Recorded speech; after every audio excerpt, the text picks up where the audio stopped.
Jobs crisis across India's 23 IITs. Nearly 8,000 IITians are yet to find jobs. Graduate degree वाले भारतीय युवाओं में बेरोजगारी दर है 29.1%. The news coming out of the IITs is worrying. In the Bombay campus, 36% students are yet to be placed. देखो यार, आजकल campus placements बहुत कम हो चुकी है. चाहे आप टियर 1 कॉलेज से हो या फिर टियर 3, हालत बहुत बुरी है. तो इस चीज से हमको ये तो समझ आता है कि हम सिर्फ कैंपस प्लेसमेंट पर रिलाई नहीं कर सकते, हमको ऑफ कैंपस प्लेसमेंट पर भी ध्यान देना पड़ेगा. इंडिया में कॉलेज में प्लेसमेंट सेल्स होते हैं जो अपने कॉलेज के बच्चों को प्लेसमेंट दिलाते हैं. बट अगर हम तो बाहर के देखोगे तो बाहर तो प्लेसमेंट सेल्स भी नहीं होते. कॉलेज का काम है आपको पढ़ाना, वो आपको ग्रेजुएशन की डिग्री दे देता है. बट उसके बाद जॉब के लिए आपको नेटवर्क बनाना पड़ता है, आपको खुद ही जॉब ढूंढनी पड़ती है. तो इंडिया में भी अगर आपको कैंपस प्लेसमेंट नहीं मिल रही तो आप भी ऑफ कैंपस प्लेसमेंट पर जा सकते हो. पर अब सवाल आता है कि यार ऑफ कैंपस प्लेसमेंट बोल तो दिया, बट इस चीज पर हम सक्सेसफुल कैसे हुए, क्योंकि बाहर तो पॉपुलेशन ही इतनी ज्यादा है एंड कॉम्पिटिशन भी बहुत ज्यादा है.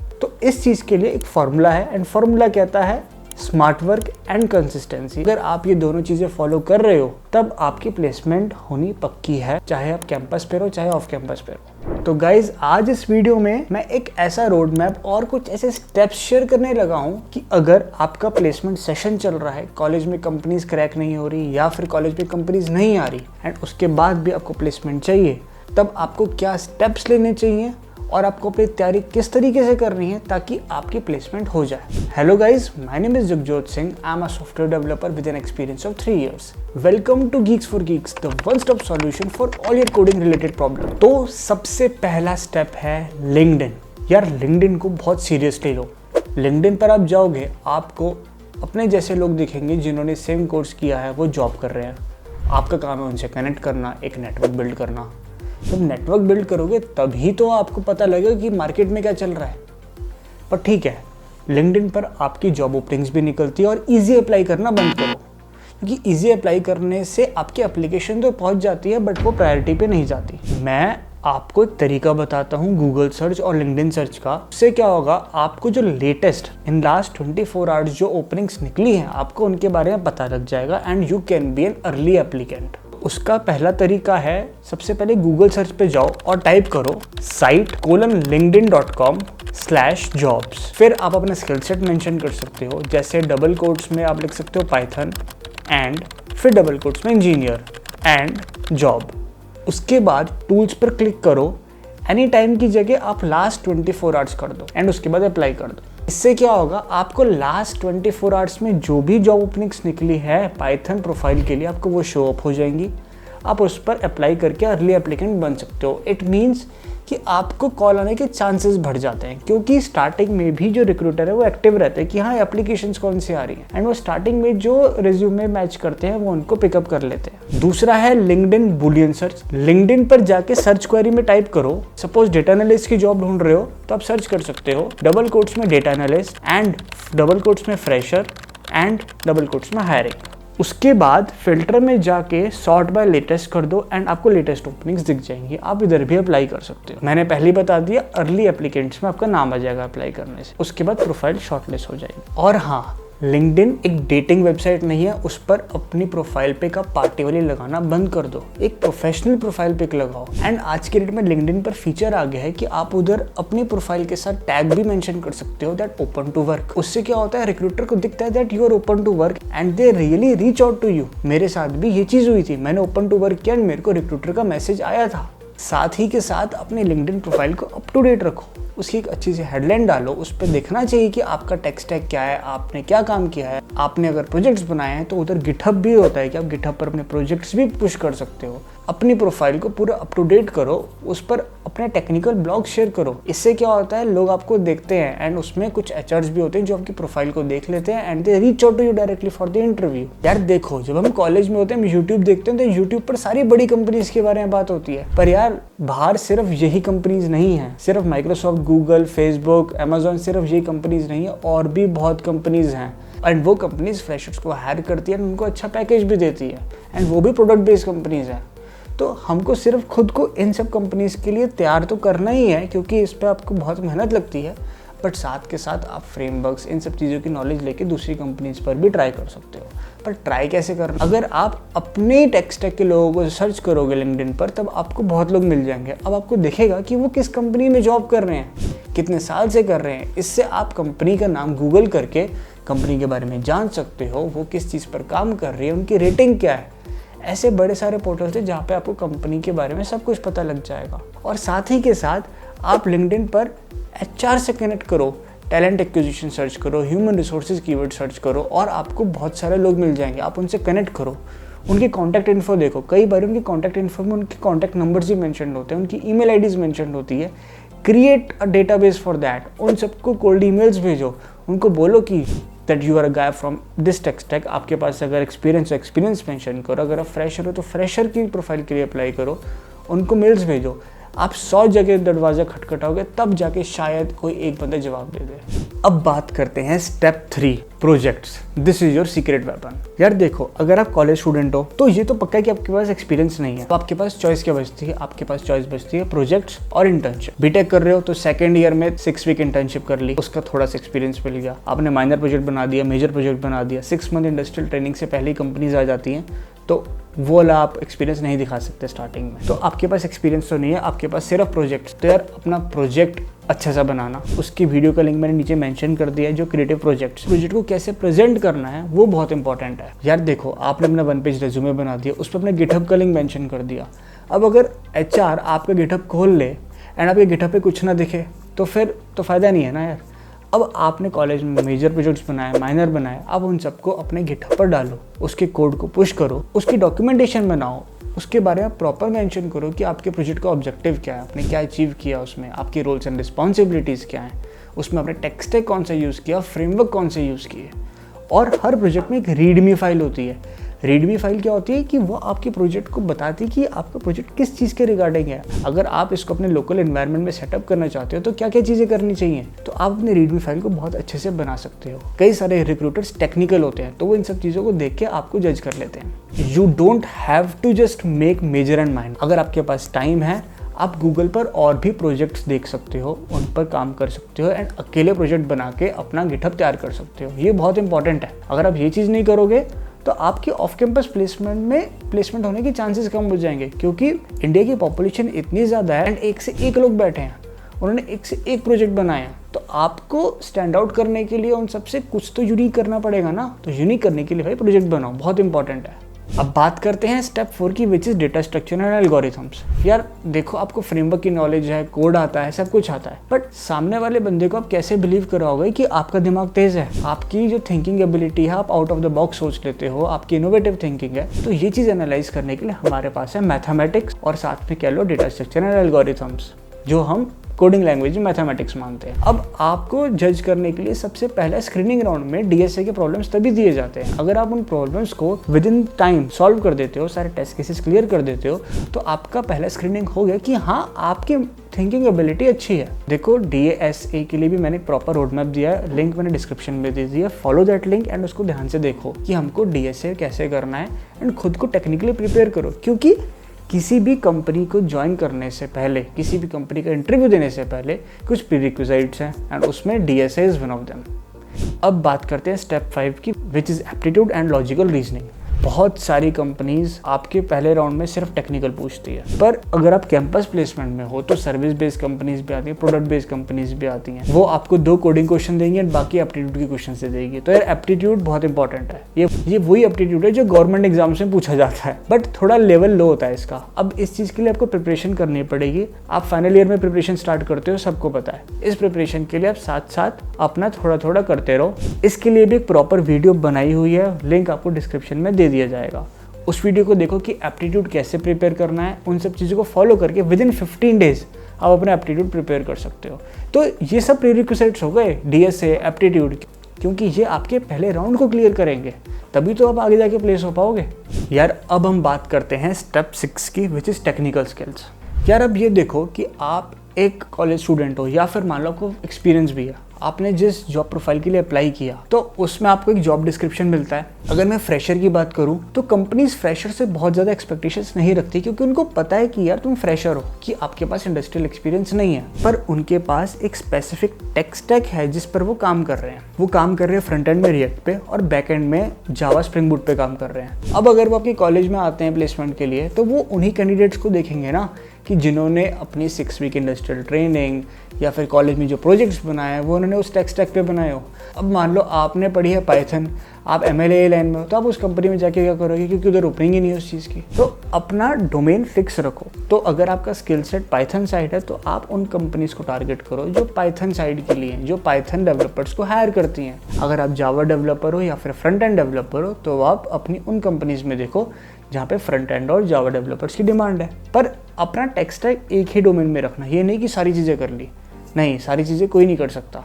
अगर आपने एक चीज़ पकड़ी तो एक चीज़ को बहुत अच्छे से करो कि कोई भी उस पर से क्वेश्चन पूछ ले तो आप उस आंसर का जवाब दे पाओ। ये नहीं कि वो आंसर भी नहीं आता, फिर तो कहीं के नहीं रहोगे ना। टेक्निकल स्किल्स में जो आपने अपने प्रोजेक्ट्स बनाए हैं मेजर और माइनर, उसमें आपने फ्रेमवर्क्स यूज़ किया। मान लो आपने फ्रंट एंड के लिए रिएक्ट एंगुलर यूज़ किया तो आपको जावास्क्रिप्ट आती है, आपको रिएक्ट फ्रेमवर्क की नॉलेज है। बैक एंड में अगर आपने नोड.जेएस यूज़ किया है तो आपको उसके लिए भी जावास्क्रिप्ट ही चाहिए। अब डेटाबेस में अगर मोंगोडीबी यूज़ कर ले तो आप मंस्टैक डेवलपर बन गए। एंड यही आप साथ के साथ अगर आपने फ्रंट एंड में रिएक्ट एंगुलर किया एंड बैक एंड में आपने जावा स्प्रिंग बूट कर लिया तो आप मन नहीं होगे, बट फुल स्टैक तो तब भी कहलाओगे। तो आपने इन सब चीज़ों की नॉलेज ले ली। तो यही आपका टेक्निकल स्किल सेट है, उसको अपने रेज्यूमे में अच्छे से मेंशन करो कि आपकी प्रोग्रामिंग लैंग्वेजेस कौन सी है, आपको कौन से फ्रेमवर्क की नॉलेज है, आपने किस ऑपरेटिंग सिस्टम पे काम किया है, आपने किस डेटाबेस पे काम किया है और आपने कौन से टूल्स टेक्नोलॉजीज यूज़ करे अपने प्रोजेक्ट्स में। जब उस चीज़ को एक टेक्निकल स्किल सेट में अच्छे से मेंशन करते हो तब आपकी प्रोफाइल जो है वो अलग से हटके दिखती है कि हाँ, इन्होंने एक स्ट्रक्चर्ड वे में चीजें दिखाई हैं। अब बात करते हैं 7th पॉइंट पे, वो है सॉफ्ट स्किल्स की। टेक्निकल स्किल सेट एक जगह, बट अगर आप इंटरव्यू में बोल ही नहीं पाए, आप सामने वाले बंदे को कन्विंस ही नहीं कर पाए तो कुछ नहीं होने वाला, प्लेसमेंट नहीं होगी। तो इधर प्ले करती है soft skills. Soft skills is not only about speaking English or the way you are speaking, it's about your whole body language. इसमें सबसे पहला पॉइंट है कम्युनिकेशन स्किल्स। मान के चलो इंटरव्यू ने आपसे क्वेश्चन पूछा, tell me something about yourself. अब आप अगर उसमें ये बोल दोगे my name is XYZ, I am from this, I am from here, I did BTech in IT, तो यार ये एक अच्छा इंट्रोडक्शन नहीं है। आपको अपना इंट्रोडक्शन एक प्रॉपर वे में देना है। उसका एक स्ट्रक्चर होता है कि आपका नाम क्या है, where you are born and brought up, आपने अपने ग्रेजुएशन कहाँ से करी, किस फील्ड में करी, एंड उसके बाद आप अपने प्रोजेक्ट्स के बारे में बताओगे कि what were the projects you worked on during your college, what were your roles and responsibilities. And साथ ही के साथ you don't have to just speak about the technical skill set. इधर बोल सकते हो कि apart from my technical skills I have interest in this and this thing. तो अपने एक इंट्रोडक्शन को स्ट्रक्चर्ड वे में बनाओ। Second thing is body language. यार आप इंटरव्यू देने बैठे हो तो अपने बॉडी स्ट्रक्चर को स्ट्रेट करके बैठो, कैजुअल होके मत बैठो, अपना ड्रेसअप अच्छे से हो। ये सब चीज़ें बहुत मैटर करती हैं। आजकल IT लाइन में सब बोलते हैं कि नहीं यार नॉर्मल चलता है, but first impression is the last impression. जब आप पहली बार किसी के सामने जा रहे हो तो वेल ड्रेस होके बैठो, इंटरव्यू देने बैठो, सामने वाले बंदे को पता लगना चाहिए that you are serious about it. Third one is listening skills. ये बहुत इंपॉर्टेंट स्किल है। इसमें क्या होता है कि हम नॉर्मली अपनी बातें बोलते रहते हैं, बट नहीं, अगर सामने वाला बंदा बोल रहा है, टेक अ पॉज और उसकी बातों को सुनो, वो क्या कहना चाह रहा है उसको समझो, एनालाइज करो, फिर you have to come up with an answer. अगर हम फटाफट अपनी चीज़ें बोलते रहेंगे ना तो सामने वाले बंदे को लगेगा कि हम उसकी बात को इंपॉर्टेंस ही नहीं दे रहे। तो लिसनिंग स्किल्स बहुत जरूरी हैं, specially during interviews. Fourth one is mock interviews. अगर मैं मॉक इंटरव्यूज की बात करूँ तो ये एक तरीका है जिससे आप कॉन्फिडेंट फील कर सकते हो। मतलब अपने दोस्त को या फिर अपने किसी सीनियर को बोल दो कि भैया भैया मेरा इंटरव्यू लो, तो वो आपका एक technical interview which includes not only the technical part but the soft skills part as well, the way you are talking, everything he will be able to जज। इन सब चीज़ों के बेसिस पर आप जब 1-2 बार इंटरव्यूज दे दोगे ना, तब आपके अंदर एक कॉन्फिडेंस आ जाएगा that how you can present yourself in front of the panelist. तो ये बहुत इंपॉर्टेंट होता है। The last one is problem solving skills. यार प्रॉब्लम सॉल्विंग स्किल्स बहुत इंपॉर्टेंट है। जैसे मैंने पहले बोला कि एप्टीट्यूड, DSF ये सब चीजें करते हो तब आप आउट ऑफ द बॉक्स सोचने लगते हो। तो आपकी ये चीज बहुत स्ट्रांग होनी चाहिए। Even during interviews as well आपको कई बार कुछ ऐसी सिचुएशन दे देते हैं, ऐसा टास्क दे देते हैं कि आपको अपनी प्रॉब्लम सॉल्विंग स्किल्स को यूज करना पड़ता है। एंड उसको यूज करके उधर जो आप सडन रिस्पॉन्स देते हो उसके बेसिस पर आपका सिलेक्शन या फिर रिजेक्शन होता है। अब हम बात करेंगे एक बहुत ही इंपॉर्टेंट टॉपिक के बारे में, वो है नेटवर्किंग। तो यार देखो, जैसे मैंने बोला कि कैंपस प्लेसमेंट आज की डेट में लो चल रही है, हो रही होंगी बहुत सारे कॉलेजेस में, there is no denying this fact, but still ऐसे भी कॉलेज है जहाँ पे कंपनीज नहीं आती। तो यार आपको अपना नेटवर्क बनाना है। अगर आप अभी second, first, third, fourth year किसी भी ईयर में हो, तो right away just after this video LinkedIn install करो और अपनी अच्छी सी प्रोफाइल बनाओ और नेटवर्क बनाना स्टार्ट करो। लोगों से कनेक्ट करो, अपने टेक स्टैक के लोगों को सर्च करो, कंपनीज को सर्च करो, उधर के लोगों को रिक्वेस्ट भेजो, कनेक्शन रिक्वेस्ट बनेगा, आपका एक नेटवर्क बनता रहेगा। एंड थोड़ा सा टेक्निकली एक्टिव हो जाओ। आप जिस चीज़ पर काम कर रहे हो उस चीज़ के छोटे छोटे ब्लॉग्स या फिर कोई भी टेक्निकल नॉलेज शेयर करते रहो उस पर। तब आपको लोग देखते हैं कि हाँ यार you are technically active on these platforms, तो वो आपसे कनेक्ट करते हैं। एंड इससे आपका एक मीनिंगफुल कनेक्शन बन जाता है लोगों से, जो लोग आपकी सेम फील्ड के हैं, जो लोग जॉब कर रहे हैं या फिर आपके सीनियर्स हैं जो अभी भी प्लेस हुए हैं। आप उनके पोस्ट पर कमेंट करो, उनके टेक्निकल ब्लॉग्स को देखो और उस पर अपना व्यू भी शेयर करो। इससे सामने वाले बंदे को लगता है that he is not only connected to me on LinkedIn, वो मेरे पोस्ट को पढ़ते हैं। इससे एक मीनिंगफुल कनेक्शन बनता है। एंड कल को अगर आपको कोई हेल्प चाहिए, आपको रेफरल चाहिए, तो they will be able to help you out. तो network is very important. HR से कनेक्ट करो, टैलेंट एक्विजिशन, ह्यूमन रिसोर्सेज जैसे कीवर्ड्स को सर्च करो एंड उन लोगों से कनेक्ट करो, अपने टेक स्टैक के लोगों से कनेक्ट करो। ऐसे ग्रुप्स बने होते हैं लिंक्डइन पे, Java developer group, Python group, अगर आप MLA हो उसका भी ग्रुप मिल जाएगा। एंड उस ग्रुप पे सारे एक ही टेक स्टैक के लोग उन सब चीज़ों की पोस्ट शेयर करते हैं। इससे आपको बहुत ईजी रेफरल्स मिलने के चांसेस होते हैं। मैंने बहुत सारे पॉइंट डिस्कस कर दिए, अब लास्ट 2 पॉइंट्स में मैं पहला पॉइंट डिस्कस करूंगा, वो है द आर्ट ऑफ अप्लाइंग। आप क्या करते हो कि करियर पेज पे गए, अप्लाई कर दिया, लिंक्डइन पे गए, इजी अप्लाई कर दिया, और भी जितनी भी जॉब पोर्टल्स है, नौकरी पे, इन सब पे भी अप्लाई करते रहे। डू यू थिंक कि इन सब चीज़ों को फ़ायदा हो रहा है? फ़ायदा हो जाता है कुछ लोगों को, बट स्टिल अगेन मैं ये बोलूँगा कि पॉपुलेशन बहुत ज़्यादा है इंडिया की। एंड अगर आपको जॉब लेनी है then you have to look for a smart way. तो स्मार्ट वे ये कहता है, जैसे मैंने पहले मेंशन किया, network, that is the key. अगर आपका नेटवर्क है, आप लोगों को जानते हो, आप उनसे रेफरल ले सकते हो, क्योंकि getting an interview is a big deal. आपका इंटरव्यू स्केड्यूल होता है बट आपका इंटरव्यू लेने कोई नहीं आता। ये भी सिचुएशंस होती हैं।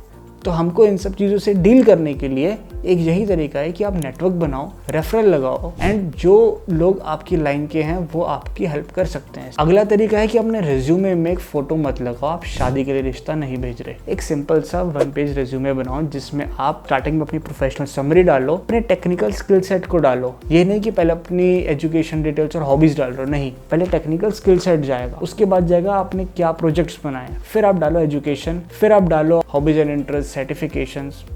इसमें आप एक रिज्यूमे कंप्लीट हो जाएगा। I am talking about a fresher. तो जब ये सब चीज़ें हो जाती हैं तब आपका एक बेसिक से रिज्यूमे बन जाता है एंड उस रिज्यूमे को आप हर पोर्टल पे डाल सकते हैं। Next thing which I am going to talk about is the job description. यार आपके सामने एक कंपनी का जॉब डिस्क्रिप्शन है, आपका अपना रिज्यूमे है। तो आज की डेट में कंपनीज के HRs के पास टाइम नहीं होता कि वो आपके रिज्यूमे को देख के शॉर्टलिस्ट करें। वो ATS पे छोड़ देते हैं, ATS ही आपके रिज्यूमे को शॉर्टलिस्ट करता है। तो उसको शॉर्टलिस्ट करने के लिए अपने रिज्यूमे को ATS फ्रेंडली बनाओ, मतलब जॉब डिस्क्रिप्शन वाले कीवर्ड्स अपने रिज्यूमे में डालो ताकि आपका रिज्यूमे शॉर्टलिस्ट हो। Now I am going to talk about rejection handling. यार देखो, rejection is a part of life. Rejection 100 आएंगे बट एक सक्सेस जो आएगी वो आपके बाकी सारे रिजेक्शंस पर ओवरकम कर जाएंगी या ना भूल जाओगे उन सब चीज़ों को। तो आप जितना ज़्यादा अप्लाई करोगे आपको उतने ज़्यादा रिजेक्शंस मिलेंगे, बट जितना ज़्यादा अप्लाई करोगे तो उतने सक्सेस का भी रेट है। इसलिए आपको कंपनीज पे अप्लाई करते रहना है। एंड अगर रिजेक्शन आ रहा है तो कोई दिक्कत नहीं है, अपनी जो मिस्टेक थी उससे सीखो, उस चीज़ को इम्प्रोवाइज करो एंड आपको सक्सेस मिलेगी ही मिलेगी। Now I am going to talk about the last topic which is interview. This is the final step. मान लो आपको एक कंपनी से कॉल आ गया एंड आपका कल इंटरव्यू है, तो उससे पहले आपको क्या करना है मैं आपको ये बता रहा हूँ। सबसे पहली चीज़ है कंपनी के बारे में रिसर्च करो कि कंपनी क्या चीज़ है, क्या करती है, क्या एक्सपेक्टेशंस हैं उनकी, उधर जो एम्प्लॉयज़ काम कर रहे हैं वो क्या करते हैं, उनका टेक स्टैक क्या है, ये सब चीज़ें जानो। सेकंड थिंग जो आपको जाननी है वो है कि आपका इंटरव्यू कौन ले रहा है। आपको इंटरव्यू का इन्विटेशन आ जाता है, आपको लोगों के नाम दिख जाते हैं, देखो उन लोगों को लिंक्डइन पे सर्च करो, उनके टेक स्टैक देखो, वो क्या काम कर रहे हैं, तो आपको एक आइडिया लग जाता है कि सामने वाला बंदा जो आपका इंटरव्यू ले रहा है उसका एक्सपीरियंस कितना है एंड वो आपसे क्या चीज़ें एक्सपेक्ट कर सकता है। क्योंकि उनका टेक स्टैक उन्होंने अगर मेंशन किया हुआ है ना अपना, तो आप एक आइडिया लगा सकते हो कि यार ये बंदा मुझसे कुछ इस टाइप की चीज़ें पूछ सकता है क्योंकि उनका इस चीज़ में एक्सपीरियंस है।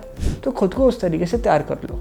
Now the most important thing is questions for the interviewer. आपके जैसे ही इंटरव्यू एंड होता है तो इंटरव्यूअर आपसे पूछता है do you have any questions. तब आपको ये नहीं कहना कि no sir I don't have any question, नहीं, this is not the right way. आपको उनसे क्वेश्चन पूछना है। जब उनसे क्वेश्चन पूछते हो वो भी सेंसिबल था, तब उनको दिखता है कि यार आपका एक ग्रोथ माइंडसेट है। तो क्वेश्चन पूछना बहुत ज़रूरी है। क्या क्वेश्चन पूछ सकते हैं, अब ये सवाल आता है। आप ये पूछ सकते हो कि I will be going for the training initially, according to you on what technical skill set I should work on so that it can help me in the later stage.